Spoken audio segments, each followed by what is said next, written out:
our conventional energy mix. An overview of energy production and consumption.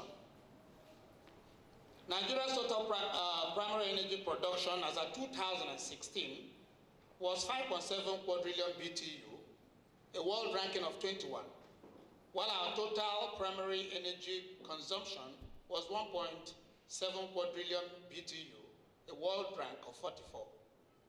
Most of this energy comes from traditional biomass and waste, consisting typically of wood, charcoal, manure, and crop residues, which accounted for 74% of total primary production in 2013. The rest was from fossil fuels and hydropower. Our total petroleum and other liquids production in 2015 was 2,015 barrels per day in 2017, a world rank of 13, while exports of crude, including least condensate, was 1,655,000 barrels per day in 2016. Vented and flared natural gas in 2016 was 342 billion cubic feet, notoriously number 5 in the world. Nigeria renewable energy resource base. In most rural locations in Nigeria, as indeed in most developing countries, grid-connected electricity and supplies of other non-renewable energy sources are either unavailable, unreliable, or for most of the rural dwellers too expensive. Under such conditions, renewable energy-based systems appear increasingly the most viable alternatives. The potential for the domestic, commercial, and industrial applications of renewable energy are large and very unexploited. The total solar radiation reaching the 8 during each month is approximately equivalent to the entire world's supply of fossil fuels.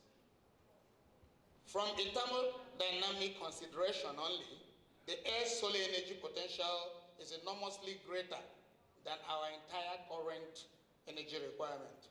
However, numerous technical and economic challenges limit significant practical realization of available solar energy perspective. Nigeria is located between latitude 2 degrees north and 14 degrees north, and longitude 2 degrees east and 15 degrees east, and lies within the high sunshine belt of the world. The country receives abundant amount of solar energy all over the year, with appreciable sunshine duration. Annual radiation average on a horizontal surface of 15.3 megajoules per meter squared per day is reported. Harmattan haze during the period attenuates the solar radiation and results in high levels of diffuse radiation, solar radiation, predominantly in December, with the sky conditions similar to overcast. Detailed data on the solar radiation available on a specific location, its temporal or seasonal variation, and its spatial distribution is very necessary for design and sizing of solar energy systems.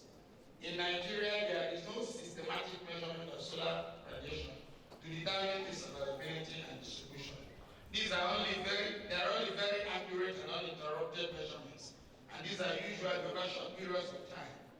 More so, since most of these stations where measurements are carried out were established for reasons other than any organized study of the special solar radiation distribution, areas of anticipated lowest and highest solar radiation may not have measurement stations.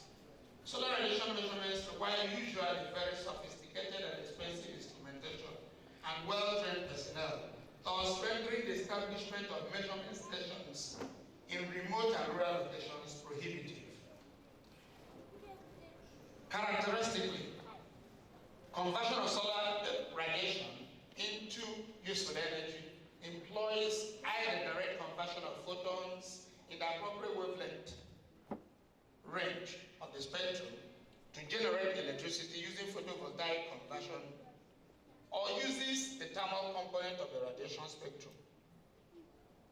heat a working fluid by thermal conversion in a solar collector. In solar thermal conversion systems, solar radiation is converted into heat for a wide variety of applications. In contact with channels through which the working fluid flows. The collector absorbs the shortwave solar radiation and converts the energy into long-wave infrared and heats up. The heat is transferred to the working fluid, which is typically air or water, or maybe oil or molten salt, depending on application. We have figure 2, just some illustrations of some solar systems.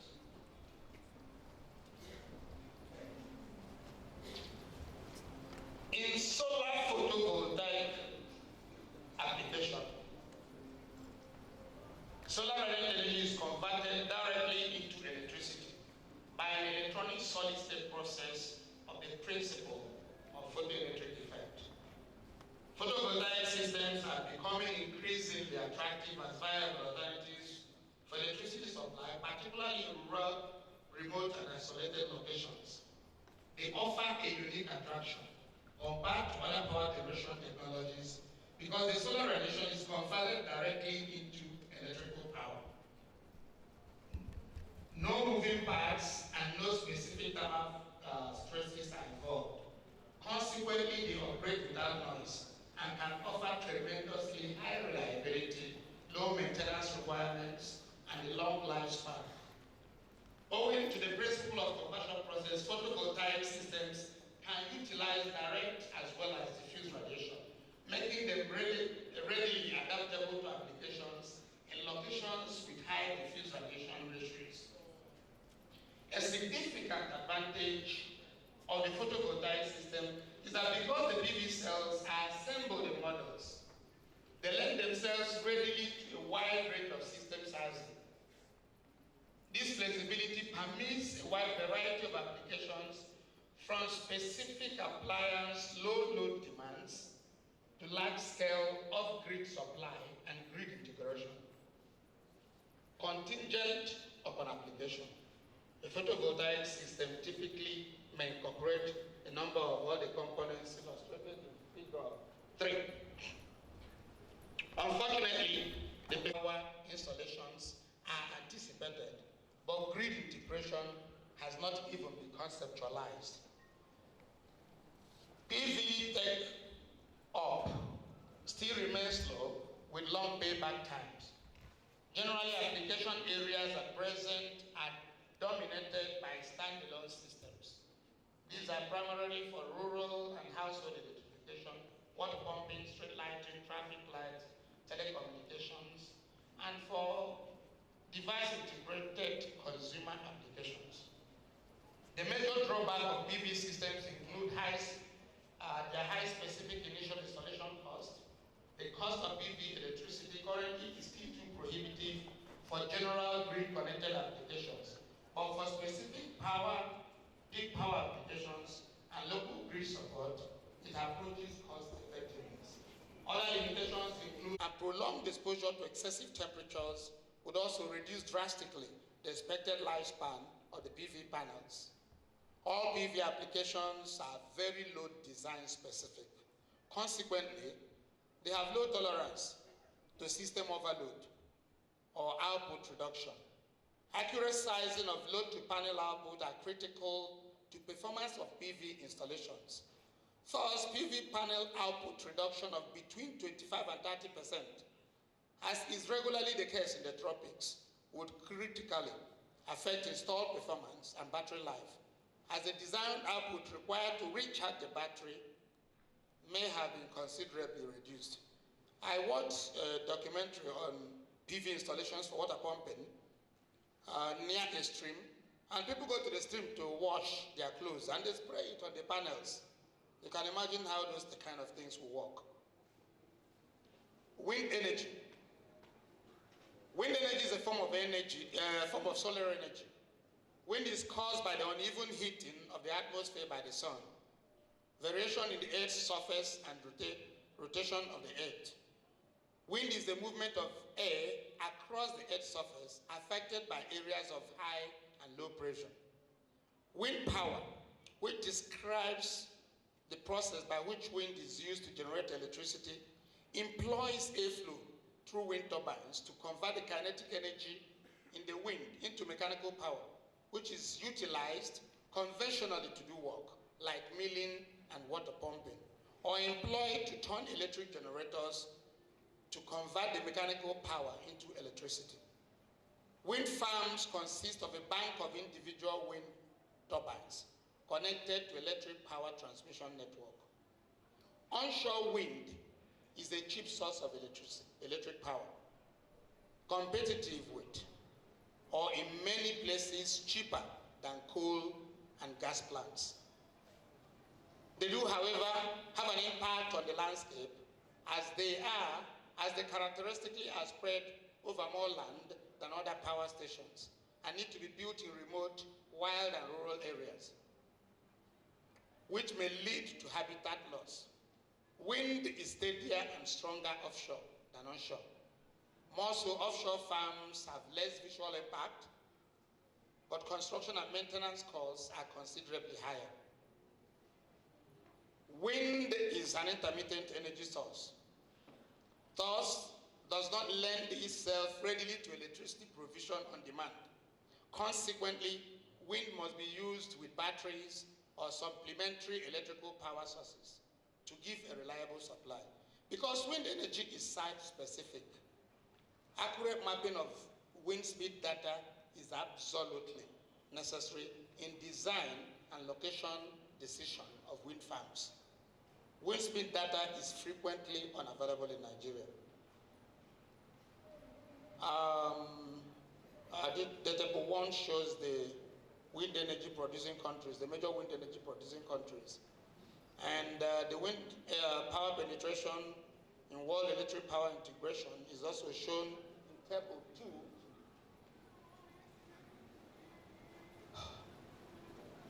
Economic benefits of renewable energy resources and technologies. All renewable energy resources occur naturally and are in abundant supply in Nigeria. There are no costs at all involved in exploration, mining, or processing into an immediately usable form, as in conventional resources. And this is a major intrinsic economic benefit. As in all energy sources, costs incurred are those associated with conversion technologies for harnessing the energy. Some short and long-term economic benefits associated with the utilization of renewable energy resources include moderately low capital investment costs, low running and maintenance costs, and low land utilization costs in comparison with some conventional energy sources.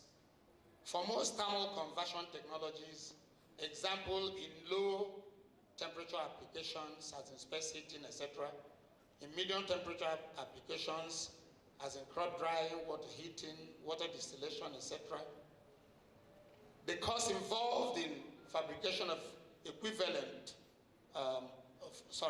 fabrication of equipment are relatively low in comparison with equivalent conventional units.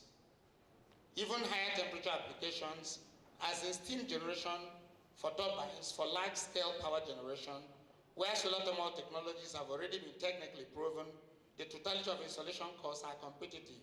They are indeed much lower than the cost of nuclear plants and hydro schemes.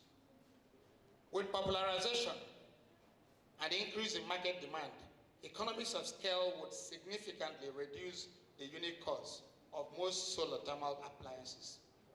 For applications in remote rural locations, appropriate solar thermal conversion technologies are increasingly the only viable options.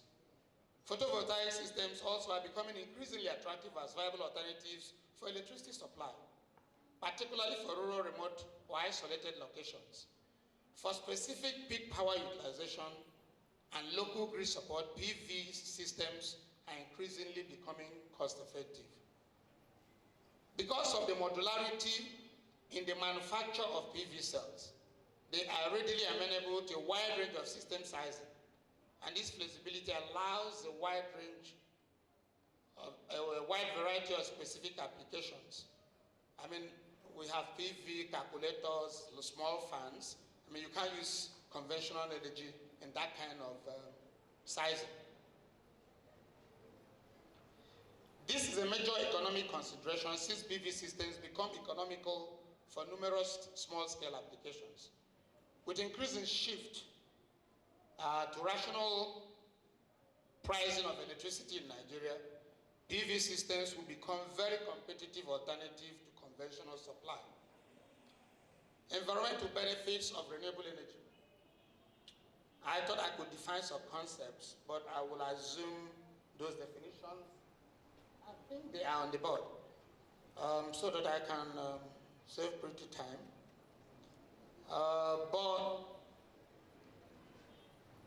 We talked about the environment definition because we used it very frequently here. The built environment, sustainability, environmental sustainability, the greenhouse effect, global warming potential, climate change, carbon footprint. But I think I need to mention this. The term carbon footprint has become widely established in the public domain, albeit without being clearly defined in the scientific community. We shall adopt a more practical definition, which is a measure of the total amount of carbon dioxide and methane emissions of a defined population, system, or activity, considering all relevant sources, sinks, and storage within the spatial and temporal boundaries of the population, system, or activity of interest, calculated as a carbon dioxide equivalent using the relevant 100-year global warming potential. And how do we measure carbon footprint? Carbon or a nation, and for a wide variety of activities, products, and services. It is measured by undertaking a greenhouse gas emission assessment denoted as carbon accounting. Carbon offsets is the reduction of an equal amount of emission of carbon dioxide or other greenhouse gases somewhere else to counterbalance or compensate for your energy using carbon footprint. Carbon offsets enable anyone to reduce climate footprint by supporting projects that reduce carbon dioxide emission to balance out one's own carbon footprint. If you choose to offset your entire carbon footprint, that is called carbon neutral. A total of 6,800 oil spills occurred in the Niger Delta between 1976 and 2001, accounting for a loss of 3 million barrels of oil, of which more than 70% was not recovered. There may indeed be more cases that were not reported or recorded. Other environmental problems associated with oil exploration include landscape disturbance due to the use of explosives during seismic surveys, in oil exploration, and during milling. Like groundwater contamination from drilling and reserve pits. Natural gas flaring. Concomitantly associated with crude oil exploration is natural gas. Owing to a variety of reasons, including the political will, lack of funds and technology for harnessing the associated gas, they are frequently flared in the atmosphere to separate commercially viable associated gas from the oil. Gas reinjection or storage for a variety of energy use is a contemporary alternative to flaring. Typically, 99% of associated gas is used or reinjected into the ground in Western Europe.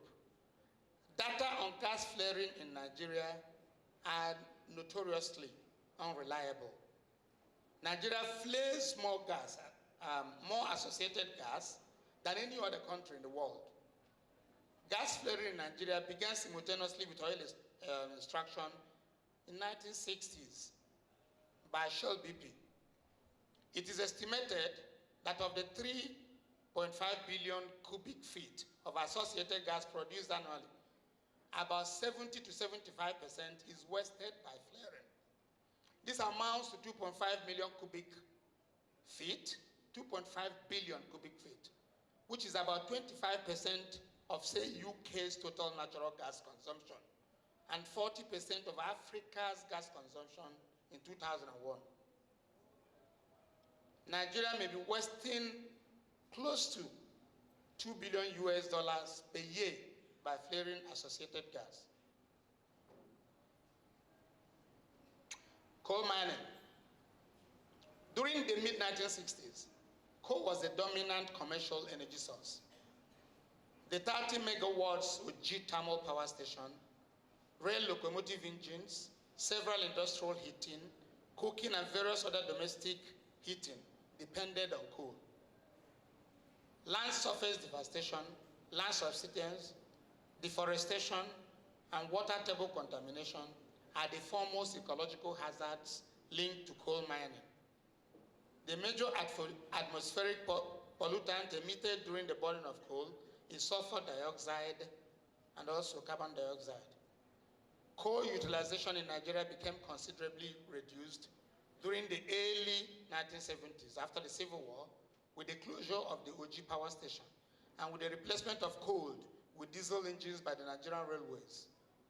This concomitantly diminished the environmental pollution and land degradation associated with coal. There is, however, a planned 1,200 megawatts capacity coal-powered Itobe power plant in Kogi State, which is now under construction. We looked at fuel wood and hydropower schemes. And I think I now talk briefly on environmental benefits of using renewable energy. At the global scale, scientific data now indicates that humans are living beyond the carrying capacity of finite planet Earth, and that this cannot continue indefinitely. In the light of environmental degradation, climate change, overconsumption, and society's pursuit of indefinite economic growth, the two most important threats facing humanity today are probably climate change and global poverty. If we are all responsible for climate change, then we must be part of the solution. And it has phrase here is, reduce what you can, else offset what you don't. The use of fossil fuels create enormous global environmental threats. Fossil fuel combustion continuously intensifies the greenhouse gas concentration in the atmosphere.